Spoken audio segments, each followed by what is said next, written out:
And welcome back, everybody. We are here right where you left us. So we're gonna. Our players are set up, and hopefully they will be getting started as soon as they can.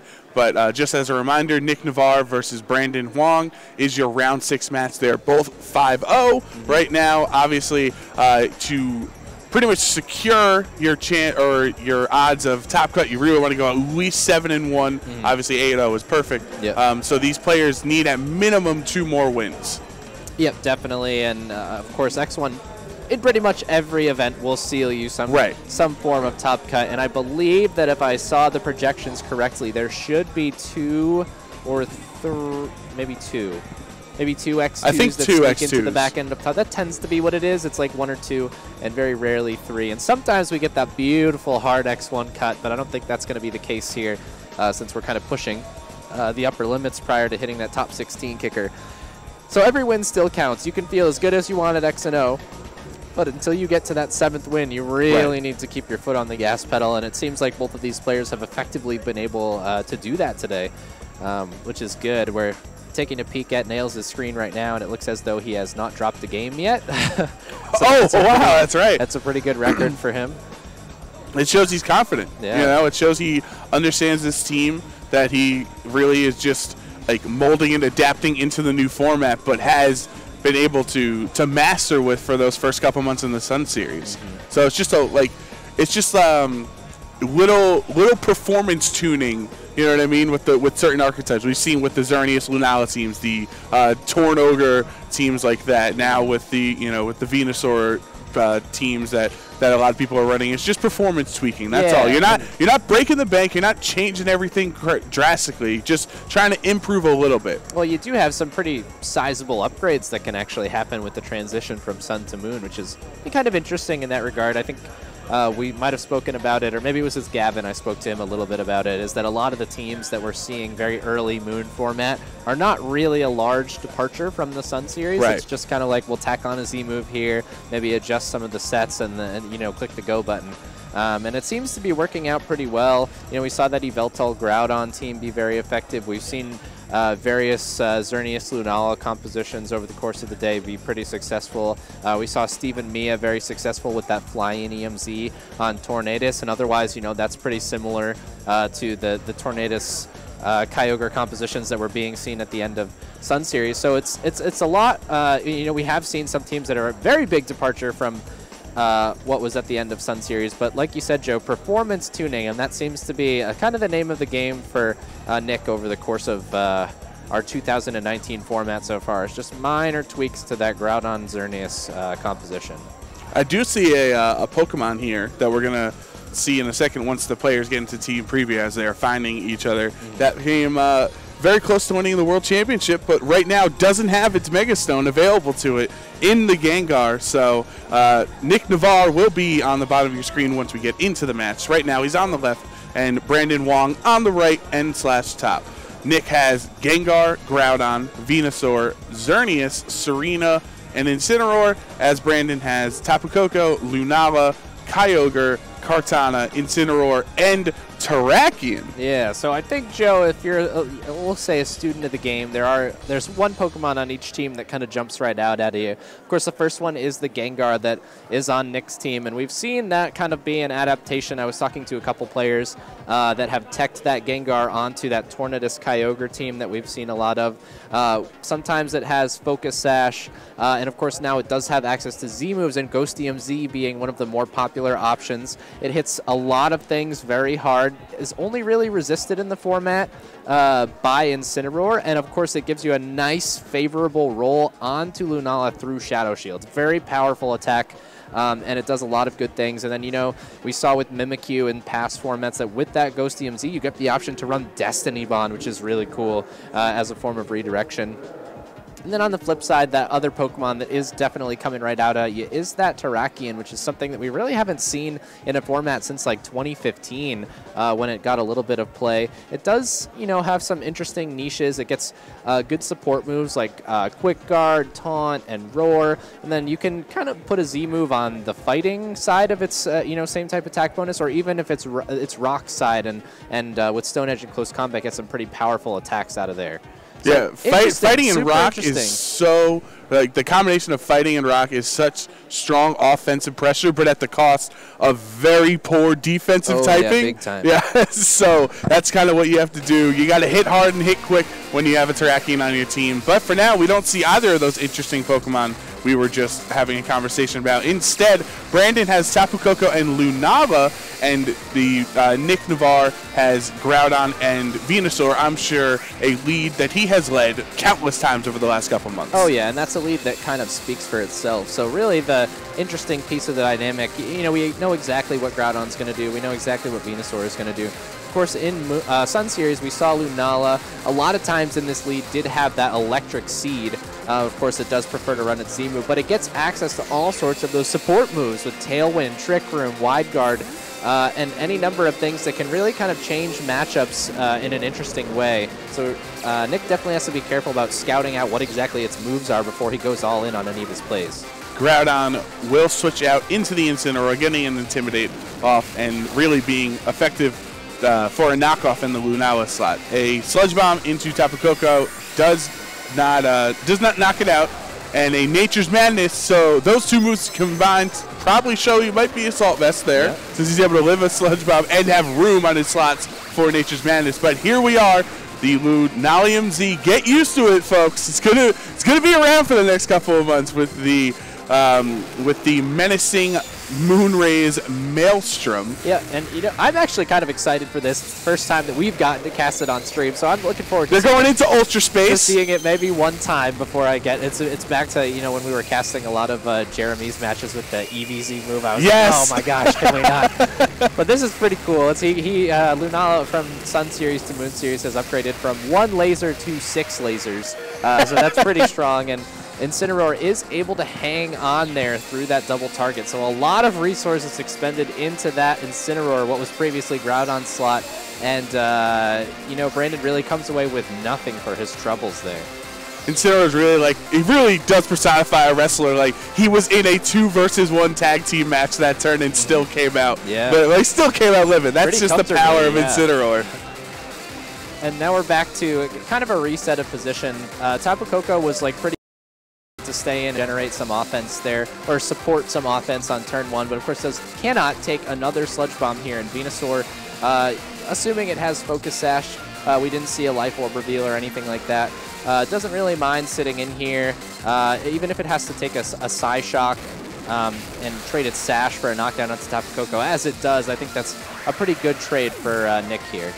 Yep, so Tapu Koko will be knocked out, and then the Psy Shock from Lunala will bring the Venusaur down to its Focus Sash, as you were saying, remaining with that 1 HP, but now it's up to Incineroar, deciding to just U-turn to break the Shadow Shield, so now a super effective attack from potentially Gengar would be at full power instead of instead of 3/4 of its power. Right, yeah, I think Gengar would definitely be a pretty good option here for Nick as far as things that can help knock out that Lunala, but really all he has to do is, you know, eventually get back into Incineroar, and it will do just fine against that Lunala later in the game. But instead it is Xerneas, so Nick has opted not to bring that Gengar, but really is in a great position. You know, Lunala has already blown its Z move, so all the offense that it could have been threatening onto Xerneas is pretty much gone.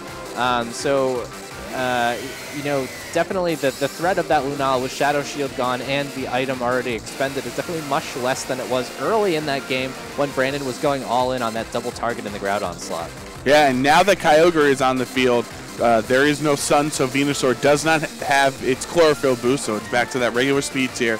So it's pretty much going to get knocked out by any attack that Kyogre will want to go for. The question is really the Lunala Xerneas matchup here and what options they want. Where's Groudon?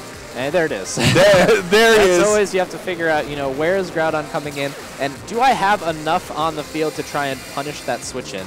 And I think really trying to call where it was coming was, you know, probably something that Brandon would have wanted to do as a Water Spout comes out. And really, you know, we're not really looking at what Groudon's doing right now. That Sun is just offsetting the amount of damage that Xerneas would have taken from the Water Exactly. Spout. So that's really its best job was, even though it took a lot of damage for coming out and eating a Water Spout, the fact that Xerneas is able to stay so healthy that it can Geomancy here and get a +2 increase into its stats for special attack, special defense, and speed is very critical for the rest of this match, because now even Lunala's attack afterwards wouldn't be strong, but he's not attacking. He's just screaming in the general vicinity of Xerneas, and is so shocked that it switches out into the Venusaur with 1 HP. What a great tech with Roar. Yeah, this is something that we've been talking about since the beginning of the format with Lunala, is it just gets so many moves. And, you know, going into this turn, all that we knew was that it did have Moongeist Beam after seeing that Z move, and we didn't, and I'm sorry, Psyshock. So there were still 2 unaccounted for slots that could have carried any number of moves, and we have seen one of them, and it is Roar. And then all of a sudden, that was just a massive momentum shift, where it was looking like Xerneas was ready to just run through the rest of Brandon's team. And now, you know, it's got no more Power Herb, and this is, you know, an okay position here for Brandon.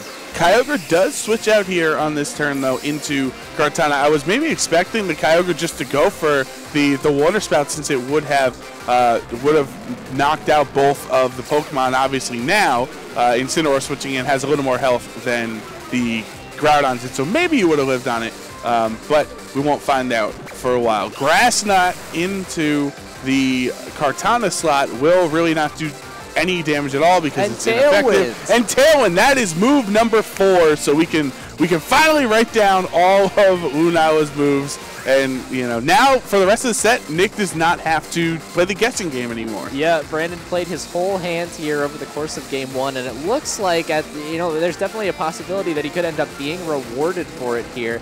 He was able to, definitely shift momentum pretty effectively early on with that Roar, and now that the Tailwind is up, Venusaur is no longer the fastest thing on the field, so it does give Brandon the option to go for a Psyshock or a Moongeist Beam into that slot prior to having to take any sort of attacks from it. So really, you see the power of Lunala, and this is a kind of Lunala that hasn't really up so much Earth format. We've seen a lot of Lunala that are carrying Psych Up on those Xerneas Lunala compositions, but this is kind of like we'll call it a toolkit Lunala that was a very prominent mid-Sun format.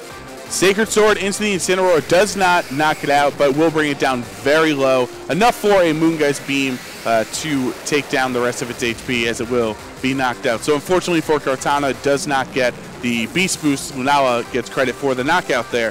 The Venusaur still kicking. How many turns has this Venusaur been at 1 HP? Very impressive that it's been around this long. But again, another Grass Knot really not threatening Kartana or Lunala that much at all. Yeah, and it looked like Nick was really trying to just kind of sack off Venusaur there, and it looks like he went for kind of like a last-ditch shot at catching the Kyogre switch in to the Kartana slot, but instead he misses, and Grass Knot is probably the move that does the least damage in the game to Kartana, given that it's very light and it 4 times resistance. Yeah, I think it lays it's like a base 20 power, right? As low as it can get.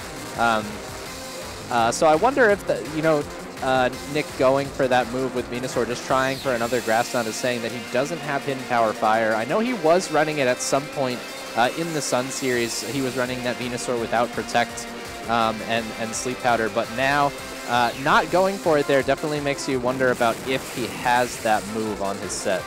Leaf Blade from Kartana will obviously take down the Venusaur here with its 1 HP, and now Kartana does have a Beast Boost, so its attack is at +1. The Moongeist Beam from Lunala into Xerneas. Xerneas doesn't have those Geomancy boosts anymore because of that excellent turn that he roared. And now the Moonblast from Xerneas, but unboosted, definitely not doing will help Lunala live. Yeah, and we are down to the last 2 Pokemon, as Nick is going to bring his Groudon back onto the field here. And the restricted combo, which can generate a lot of offense in some scenarios, is really just not going to be enough here, as Kartana plus Lunala will be enough to knock out both Groudon and Xerneas here. And that Lunala, Joe, with those the reveal of those last 2 moves, we've seen all 4 now, was definitely instrumental, the key piece in turning around game 1. First with the Roar to knock out that Geomancy Xerneas, or roar out the Geomancy Xerneas, not knock it out. I'm sorry, that means it's and then that's essentially what it did, because it became useless after losing the boost. Of course, and then the Tailwind definitely switching things back in the other direction as well. So we're really seeing the power of that restricted Pokemon and why it's really kind of risen to the top of the depth chart, so to say, as far as restricted Pokemon here. What I love about that Lunala set and just team building in general is that Lunala obviously uses Tailwind for its own utility and for how it helps the team, but at the same time, it has Tailwind so that Kartana doesn't necessarily need to hold it, and he's able to have more move coverage. Could it be Smart Strike or a Swords Dancer, whatever fourth slot Kartana wants to have on that is now opened up thanks to the utility of Lunala, and that happens a lot in team building where you have Pokemon with similar move pools. You put that attack on somebody else just to make a different option more viable in matchups. Right, and I think Lunala kind of does a nice job in that sense. If that's the direction that you choose to go. And we've seen a lot of teams opt to kind of like make it the focal point of their offensive core of their team, but it just gets so many supportive moves, and we saw here that it's still generating a lot of offense. It did a ton of damage to that Incineroar, was unable to knock it out, but the Menacing Moonraze Maelstrom just like will do a lot of damage regardless of whether or not you can still carry support moves, right, and be an offensive piece of the team. So I guess in that sense, it's a good use of the Pokemon, and we definitely saw its power there in Game 1. We didn't even really get to talk about Assault Vest Coco and how that Nature's Madness, right, and how that'll affect the set here, knowing it's a little more supportive. He doesn't have to worry about like a super strong Thunderbolt or something, right, and how Nick can adjust to that. And then, he lived Sludge Bomb from Venusaur, but I don't know how it's gonna hang out with a Gengar Sludge Bomb, which is what we're gonna see on turn 1. And speaking of Gengar, here we are, and of course Tapu Koko will be able to outspeed Gengar here on turn 1. Unfortunately for Lunala, though, it will not. And I was gonna say, I have no way to prove this anymore, but I really was expecting to see the Gengar as an prior go to Game 2 here because of the problem that Lunala presented, and now Nick has brought, if he is carrying Ghostium Z as his item, a way to remove it from the field very efficiently. So it's something that Brandon's definitely going to have to play around a little bit more here. It really is one of those pick your poison situations for Brandon, because either he targets he goes for the Gengar and that leaves Xerneas open, or vice versa. But actually, Gengar cannot go for a Shadow Ball because of Sky Drop from Tapu Koko that will raise it up into the air. Lunala will Tailwind on this turn, doubling the speed, and essentially a wasted protect from just... Yeah, and it really gets nothing for it, but there's really not a scenario in which Nick was going to click Geomancy or anything that turn. I guess, in hindsight, he might have been able to get a Dazzling Gleam off or a Moonblast just to break to at least bust the Shadow Shield. But I think he was really scouting for like a Nature's Madness. We saw in the first turn of Game 1 was a big double target into that slot with the Menacing Moonraze Maelstrom, preceded by a Nature's Madness. And I think that was something he was definitely fearing and was looking to maybe scout out the Z move. And now with Tailwind going up while Skydrop is active, there's kind of some interesting dynamics. First, Tapu Koko is going to come down first, and then Gengar will get the opportunity, or I'm sorry, it's gonna be Tapu Koko coming down, and then Lunala would move because the Tailwind is up. Right. So that really resets the speed tiers, whereas prior to Tailwind going up, Tapu Koko would have come down, but then that Lunala slot might have been having to take an attack. Right, and now the Lunala can side shock that Gengar slot before Gengar would have the chance to Shadow Ball and hit it 4 times super effectively. So an excellent turn 1 played by Brandon here, and you can really see how this team composition has gotten him to 5-0 in Dallas. Yeah, it's just got so many options and plays that I think you weren't really expecting, and we saw it with those 2 Lunala reveals in Game 1, and then the Skydrop plus Tailwind is a really interesting combination of moves that has been like almost uniquely able to offset what Gengar was hoping to do here. That was a very long time. The players were debating on what move to go for on this turn. So Curse Body will make sure that Tapu Koko cannot go for Skydrop for the next couple of turns here. So we'll have to go for a different game plan. And a Moongeist Beam from Lunala will be into the Gengar, and it didn't even get a chance to have one attack in Game 2. Very unfortunate, as we were excited to see what this Gengar could have brought to the table in Dallas. But the Xerneas will go for what it always does, and a Geomancy increasing his special attack, special defense, and speed. Now it is super fast, but the Tailwind is still up, so Lunala and Koko will outspeed it for the next few turns. Right, they will, and it's always nice to get a free Geomancy, but at this point it's kind of at what cost? We had to give up Gengar, and that was something that Nick didn't really have a choice as to whether or not he gave up Gengar. It was just something that really had to happen. And now this Lunala is going to get the opportunity to go for a Psyshock into Xerneas if it wants to, because that Tailwind is active. Fake Out can only go into Tapu Koko at this point. And, Incineroar is a nice Pokemon to have here, but really it's going to be tough because that Gengar was definitely, a pretty big piece of what Nick wanted to do to try and counter this specific lead matchup, and he's just, it's gone before it even got to move. Right, it really was pivotal, and Brandon was able to understand not only what his win conditions were, but what his opponents are. And that's that next tier of competitive Pokemon when you understand what your opponent has to go for just as well as what you need to do to succeed. And now it looks like it's going to require some pretty fancy footwork for Nick to try and, it's going to take a lot of effective calls with that Incineroar, trying to try and guess what Brandon's doing and then pivot it in and out effectively while still managing the Tailwind turns here. He's actually not going to go for the Fake Out, so this is probably going to be maybe a U-turn or a knockoff from Incineroar, just trying to get anything going here. Yep, the Nature's Madness into Xerneas will bring it down to half its HP. And here it is, Z-move use number 2 from Lunala in this set, menacing Moonraze Maelstrom. And that's why, it was actually the same situation as Game 1 was the, going for Nature's Madness and then the Z-move here. And even with the +2 boost, I don't know if Xerneas is going to hang around after this one. I think it should be able to.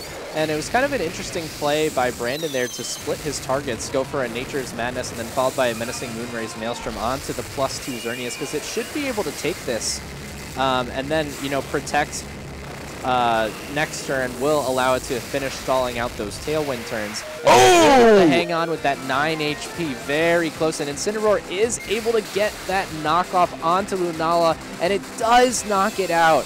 So Nick is able to pull it back a little bit here, getting a Dazzling Gleam off onto the opposing side, followed by that knockoff, and hanging on through the menacing Moonraze Maelstrom to really give himself a chance going into the late game here. But there is still, I believe, one more turn of Tailwind that he's going to have to contend with, and it seems likely that Groudon is in the back for him, so either Incineroar or Groudon is going to be taking quite a bit of damage from a Water-type attack here. Right, it seems like even the power, I guess the power or the weakness, whatever glass half full or empty side you're on with Lunala, the power of knockoff through not even having the boost because he's holding a Z-move, or the fact that Lunala is just so weak, 4 times weak to the dark, was able to take out around 70% of its HP. And now the Kyogre switches in for free, can double Water Spout, can go for whatever it wants on this last turn, and really get a massive advantage at the end of Tailwind. Yep, definitely, and Kartana is going to take the field here in favor of Tapu Koko, and it is going to be Groudon that's chosen to take this Water Spout here, and we saw it do quite a bit of damage in Game 1. It's definitely going to be a pretty clean 2-hit KO, even in the sun, but Xerneas does have a pretty easy call to protect here, and it's just going to be difficult for it to, generate enough offense on its own here. Right, especially because, depending on how the Kyogre is trained, it might not be able to endure a +2 Moonblast. Most Kyogres do, but if Kyogre is able to just land these Water Spouts and get a double knockout, then Brandon is looking really good going into the rest of Swiss here. Right, but he still has a Xerneas to contend with here, and we don't know that Kartana's item, if it is a Salt Vest, that does definitely change the complexion of the end game here, which makes it much easier. Kartana will easily be able to eat up any sort of Dazzling Gleams that Nick might want to go for, but this is a pretty potent offensive combination that he has on the field, and it seems unlikely that Groudon is going to be able to get an attack off at any point in this game. Yeah, honestly, the Kartana could just, we saw Sacred Sword, so he could just Sacred Sword to whichever slot he wants, because it would do enough to knock out the Xerneas, and then he would be able to knock out the either Groudon, who's very low, or do a lot of damage to the Incineroar on the switch-in. So he doesn't even have to go for a same type attack boosted attack on this turn. The Tapu Koko will switch into the Kartana slot and eat the Moonblast here for that turn. So now it is not 4 Pokemon left. Leaf Blade from Kartana will gonna get a shot here. Will take down the Xerneas. Does he go for a Fire Punch? Kartana's +1 won't matter if he gets knocked out from Fire Punch. No, he went for a Precipice Blaze, but it is single target. Not super effective, but brings it down to its focus sash. One of the most forgotten items on Kartana sometimes, even though it's so effective, it lets it just be pure offense. Don't worry about living any attacks. Hang on, and now he's +1, and now he can actually do some damage as Kyogre switches back out. The rain will be up for the rest of the match, and it looks like Brandon has positioned himself into a victory potentially. Right, and you know, this could come down. Well, there is a fake out. Yeah, there is a fake out, and there are, you know, maybe some ways that Nick can get back into this, and it would kind of involve him calling a Kartana Protect, because I think you have to fake out Kyogre, and then Kartana gets a shot. Actually, you know, I think it actually might take a misplay from Brandon here, because you assume you're faking out. You have to fake out into Kyogre, right? Because otherwise it's taking 2 knockouts. And that does give Kartana the opportunity to go for, you know, basically whichever knockout it wants. And Groudon's actually just going to protect itself here. So a Sacred Sword into Incineroar on this turn could effectively end the game. There's the fake out into the Kartana. I was thinking Nick might go for that because the fake out into Kyogre was so obvious. So what does Kyogre go for? Spouts, okay. Water Spout in the rain will be very strong. Bring Incineroar down to its very... No, actually it was just clean knock it out there. I think what he was going for there, Joe, is he was hoping that he could catch that Kyogre locking into an Origin Pulse, knowing that it was going to take a fake out and potentially a Precipice Blades at some point, but instead he goes straight for the Water Spout, and that's just going to be the end of the game there.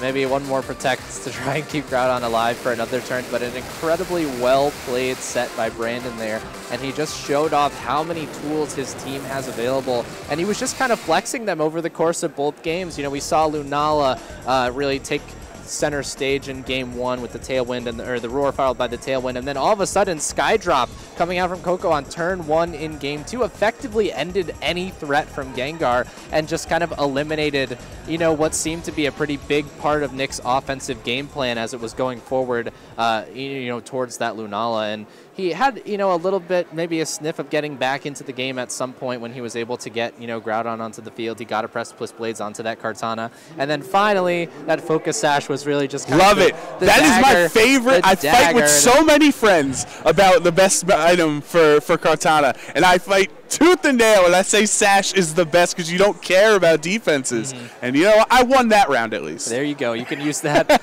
until the cows come home as, like, pretty much Exhibit A. But that item, you know, we were talking about some of the end games that Nick had available to him during, you know, parts of the game, and really that was just it was very spitball-y in a sense that we didn't know exactly what item Kartana had. If it was Assault Vest, it probably just would have been knocked out by that Precipice Blades, and it would have been a very different endgame. But as that Sash is revealed, we see that Brandon actually had a pretty safe endgame planned for himself once the item was revealed. He's just ready to eat a Fire Punch. He's like, bring it, Groudon! Ready for it. And then Brandon didn't even have to bring his real legendary in Terrakion. He didn't even bring it to the set, and he still won. That's how impressive. Yeah, he didn't even need it. And I'm sure he's got some pretty specific matchups for it there.